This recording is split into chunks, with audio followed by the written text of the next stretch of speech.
They are loading up, stacking cars everywhere. It's even hard to walk through some of these spaces. There you go. This is a 2020 Chevy Corvette. And here are your tax time specialties right here. And of this whole line of trucks right here, I only see one other Tacoma. And every time I come here to CarMax, I always want to find the cheapest thing that I can find on the whole lot. And this is what I found. In today's current market, I think you and I can both agree that just being $4,000 below its brand new MSRP of $72,000 and change is a bit ridiculous. So here's a big problem for CarMax right now. As we know, on the new car side of things, inventory levels are stacking up, and what we're seeing from manufacturers is that they're adding incentives, and we're seeing dealers that are actually marking down their new vehicle prices. And how that affects a company like CarMax, your Carvanas, is that they have some of these newer trucks out here. They have some of these newer vehicles, still 2022s, 2023s that are used on this lot. All right, here's a nice Camry. We're here. They got lots and lots and lots of Camrys here, and I want to check these out. It's a 2023 Toyota Camry SE, and it's got 19,000 miles, and they're selling it for $28,000. You can buy one of these brand new for what, $30,000 to $33,000, and this one is a year old. It's got 20,000 miles on it, and they're selling it for $28,000. So there's not much of a price difference between the brand new one versus what you're coming to CarMax and paying for one. And if manufacturers and if dealers will bring down some of the new car prices through the form of incentives and things like this, then it's going to push a lot of CarMax's prices down too, because the consumer, if they come to a lot like CarMax and they see a 2022 on CarMax's lot for a higher price than what they can get a new 2023 at a new franchise dealer lot, then they're not going to buy it from CarMax. So CarMax has to move with the new vehicle market as well as the used vehicle market. And as the newer prices start to come down, like we're seeing right now, they're going to have to adjust if they want to actually sell some of their 2022s, 2023s that they have here at CarMax. And I always like to check these 4Runners whenever I see them. This one right here is a 2022 Toyota 4Runner, and it's got 39,000 miles, and they're selling it for $38,000. So a 2022, a 4-year-old 4Runner that's got 40,000 miles on it, they're still trying to get 38 grand for this thing. And here are your tax time specialties right here. All these 4-door sedans that are affordable, at least in this market. Lots of Honda Accords, lots of Honda Civics. You're going to see lots of Toyota Camrys, lots of Toyota Corollas. But we'll check this one right here. It's a 2020 Honda Accord EX, and it's got 53,000 miles on it, and they're selling it for $25,000. Now, I know that I've been to some Honda dealers not too long ago and seeing the brand new ones and similar models, and you're paying probably somewhere around $30,000. So you're only paying $5,000 less for a vehicle that's 3 or 4 years old, and you get 50,000 more miles on it. I don't know if that's worth it or not. I always see a ton of trucks here at CarMax, but one thing I usually don't see a ton of are Tacomas. And we've got one sitting over there, and of this whole line of trucks right here, I only see one other Tacoma, so we'll check the price on this one. So this is a 2019 Toyota Tacoma SR5. It's got 61,000 miles, and they're selling it for $29,998. All right, so here's a few RAV4s right here. I always get a lot of questions about RAV4s and what their pricing is, so we'll check this one and see what they're selling it for. It's a 2020 Toyota RAV4 XLE. It's got 39,000 miles on it, and they're selling it for, can you see it, $28,998. So another problem I see with CarMax going forward is, well, they're basically like a glorified buy here, pay here dealer. And what I mean by that is they sell their used cars, but they also hold their own notes. And when I say hold their own notes, that means they write their own loans. Somebody can come in here, they can get a car from CarMax, and also they can get their loan from CarMax. So the problem with that is that when CarMax sells these vehicles and they have these loans, and as people are getting more delinquent, as more repos are stacking up, people aren't paying their bills, then it's not the bank, the lending institution that's actually going to be taking a lot of losses on these vehicles.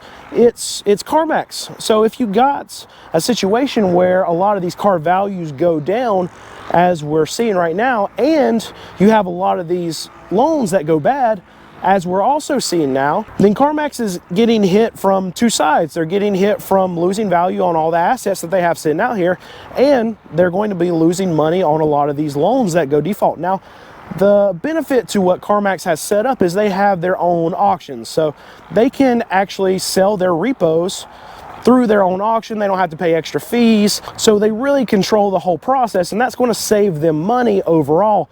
But you're still going to have this big unknown of where the economy is going, and if the economy turns sour and we get more repos, we get more auto loan delinquencies. If car values continue to go down, then CarMax is getting hit in a bunch of different ways. All right, well, you know, we gotta check this thing out. This is what, the poor man's supercar? Is that what they call it? There you go. This is a 2020 Chevy Corvette Stingray 2LT, $68,000.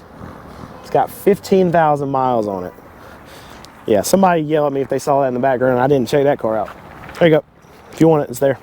And another big issue that I see with CarMax going forward is the volatility of the market. See, their business model it's all centered around selling used cars. And over the last 3 years, the market's been very, very volatile, and we're seeing that wholesale prices are going down in a large way. And then we're going to have these bumps in the road where we have like tax time coming up. So we're going to get a spike in car values, and they know this is coming, right? But we have this downtrend that's probably going to come after we hit this tax time bump. And because the market's so volatile, then I'm very curious to see how they're going to handle the prices that continue to go on a downtrend. And if they have to move with the market, they have to kind of stay ahead of it, because as you can see, they have tons and tons and tons and tons of cars out here. And they can't just move prices down on one car and hope to sell it. They have to move prices down across the board to stay ahead of the market. And that's millions and millions and millions and millions of dollars just on this lot right here if they were just to drop the prices by like 5 or 10%. And when you do that across the company, then that's instantly just evaporating cash that they should have made. But we know it's all like a pretend cash anyway, because obviously they don't make money until they sell the cars. But they're going to have to make that decision eventually to lower prices because demand's so low. And when they do that, they're basically saying, okay, we're going to lose X amount of money that we thought we could have made, and we couldn't. And on that money that we thought we could have made, that's how we went about buying those cars. So yeah, it's some money that they're going to lose out on. And it's going to be interesting for them going forward with their pricing models to be able to buy cars, because they're going to have to stay one step ahead of pricing their cars when they're trying to sell them, and they're going to have to stay 2 or 3 steps ahead of actually buying cars when they're buying them from these consumers. So look for CarMax to not give you very much money right now and in the near future for your trade-ins and for cars that you're trying to sell for CarMax, because they know that the market's going down and they have to stay 3 and 4 steps ahead of it because the market's so volatile right now. And every time I come here to CarMax, I always want to find the cheapest thing that I can find on the whole lot. And this is what I found. This is the cheapest thing that I can find. It's a 2014 Ford Focus SE. And it's got 98,000 miles, and they're selling it for $12,000. It seems like every time I come here, the cheapest thing that they have is right at that $13,000 range. So I think they probably don't go under that limit, because I don't think that I've found something that's under $13,000, but to the penny, almost the exact number that I find for the cheapest thing that's on the lot. So they might have a threshold of where they feel like even if they get a car for $1, like they're not going to market under that $12,998. Maybe I'm wrong, but that's what it seems like to me when I've come here. I mean, we're probably at time 6 or 7 that I've been to this specific CarMax, and that's the range that I'm seeing. All right, one thing interesting to see is you see all these cars that are facing this way. That's not in their regular spaces. Most of their spaces go like this. So they are loading up and stacking cars everywhere. It's even hard to walk through some of these spaces. But what's interesting about this is I actually think it's a good play for them to be stacking cars right now, because we're leading into tax time. We're going into tax time, and I really think a dealership like a CarMax that sells used vehicles, they're really going to hit it hard during tax time. And we see this across the used car market. I see it at my lot too. I sell cars that are way cheaper than CarMax, but we see it across the market in the used car car space that spring selling season is a real thing. Tax refunds are a real thing for the car market. And where the issue could come into is that we're hearing that maybe there's not going to be as good of a tax season this year as there has been in prior years. Tax refunds are going to be less. Maybe inflation's really taking its bite on the consumer, and any money that they're going to be getting back on their tax refunds, they're not going to be able to spend it on cars. They're going to have to spend it on their needs. They're going to have to spend it on the bills. We have record high credit card delinquencies within the last 10 years happening right now, and consumers are going to have to spend it on that and not cars.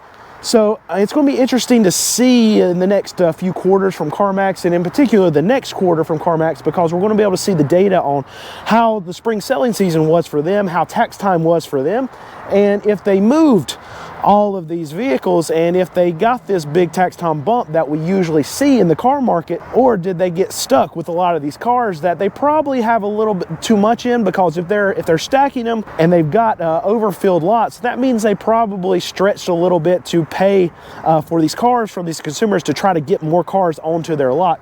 It's going to be an interesting thing to see in the next few quarters. And just so you can see that these high prices aren't just at my local CarMax, I wanted to check a CarMax in a different part of the country. So I called in a favor. Check this out. Hey Brandon, Untamed here. Thanks for having me on your YouTube channel. So today I want to show you a few prices that have really caught my attention here at our local CarMax. Now, Toyota Tundras have historically held value extremely well, but in today's current market, I think you and I can both agree that just being $4,000 below its brand new MSRP of $72,000 and change is a bit ridiculous, right? Especially with 32,000 miles on it. Someone has already driven the crud out of this truck and they only want $4,000 less. Good luck with that, especially with these interest rates, right? And here we have a few different Volkswagen Atlases. I was kind of shocked by each of their price tags too, because they're very close to brand new MSRP and they're very, very much used. So this one here, if I can show you good lighting, $32,000 for a 2019, 5 years old at this point, Volkswagen Atlas SEL Premium, 49,000 miles on it. I just can't fathom someone spending that kind of money for a vehicle that used and that old, especially in today's market. Let me show you a couple of these other ones. What we have here is a 2021 Volkswagen Atlas SEL, same exact one, premium, you know, $8,000 up, $7,000 up from that price over there. 34,000 miles on it. So let's check out this Outback here.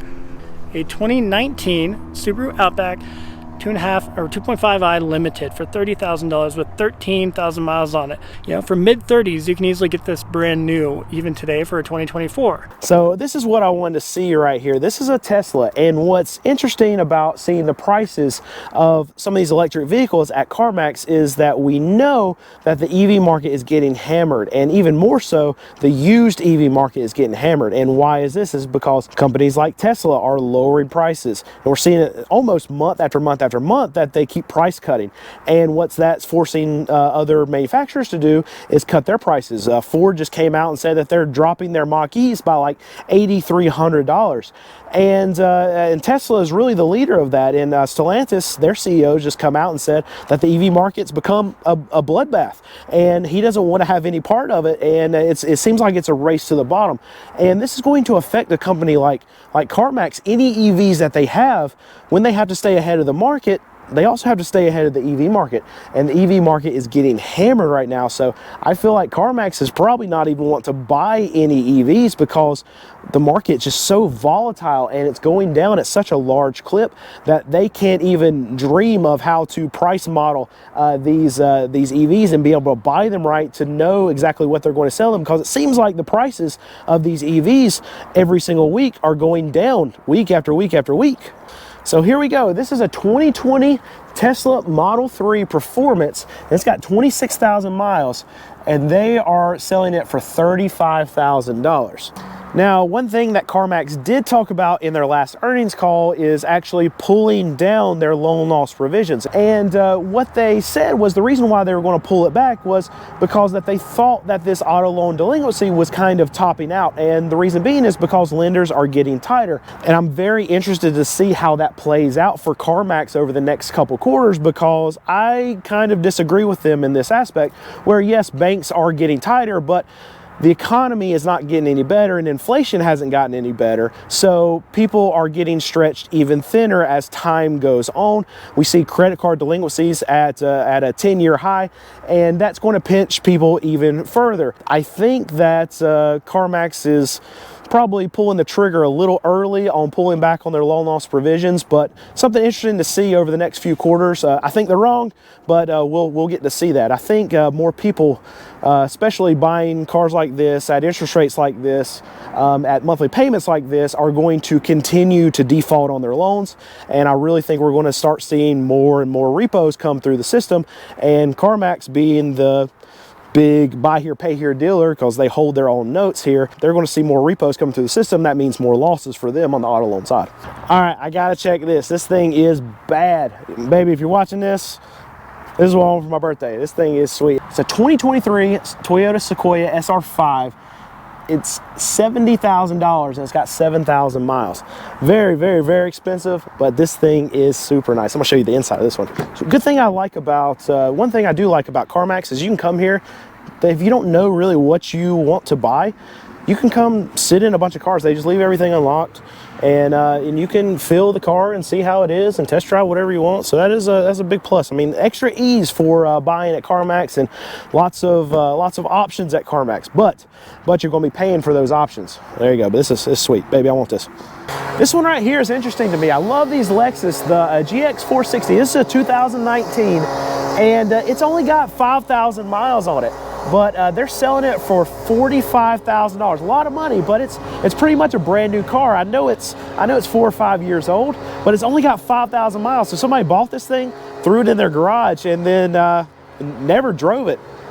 And I do want to talk about Carvana for just a second, because a lot of the used car issues that are going to be a problem for CarMax are also going to be problems for Carvana, but maybe in a much greater scale, because Carvana's also got the hassle of getting cars to consumers. They have to be able to work across states when they're trying to operate as a singular business, whereas CarMax has these individual locations set up, and they can kind of operate as different dealerships. And while that's a benefit for CarMax, is because each state has different laws regulating it, and as long as CarMax has these different locations, they can act independently as different dealerships and follow the laws that are in the state. And Carvana doesn't really have that luxury. The reason why I want to touch on this is because I feel like their business model is skewed, and it feels like that if there were a way to make a lot of money actually getting vehicles delivered directly to customers, and I'm talking about used vehicles specifically, don't you think a place like CarMax, who already has all these distribution centers set up in the form of these dealerships, they already have all these used vehicles kind of ready to go, they already have the infrastructure set up on their website, they already own their own trucks to be able to actually deliver these vehicles, don't you think that if this was a viable situation that Carvana was setting up, don't you think if there was a lot of money to be made, don't you think if it was easy to actually do this, and the shareholders would be rewarded for going this route, don't you think CarMax would get involved? CarMax is not stupid. I think their management team is actually doing a pretty good job. I don't agree with their pricing models, and I don't agree with the way they've handled some of their inventory and the way that they've chose to lower prices when they have, and how they haven't lowered prices over the last 3 years when they could have been an industry leader in this. But overall, I do think that they're managing their business well. And I really think that they've probably already discussed, well, if Carvana is successful with this, we have an easy outlet to be able to go ahead and go direct to consumer with our used vehicles. And they're not doing it. So that's just, that seems to me like a red flag for Carvana, because CarMax is set up to be able to do this, but CarMax has decided, you know what, Carvana's not really doing a good job doing this, and we don't see really an avenue to be able to grow and make money doing what Carvana is doing. So we're going to let Carvana just keep on just burning cash, and CarMax is probably going to be the one that reaps the benefit of the Carvana customer that probably is not going to exist in a few years. That's just a plus for CarMax and a negative for Carvana, because it seems like it's not working. If it was, there'd be other players trying to get involved. That are charging ridiculously priced. Start it over. And they're selling it for $30,000. I'm sorry. So now these used car.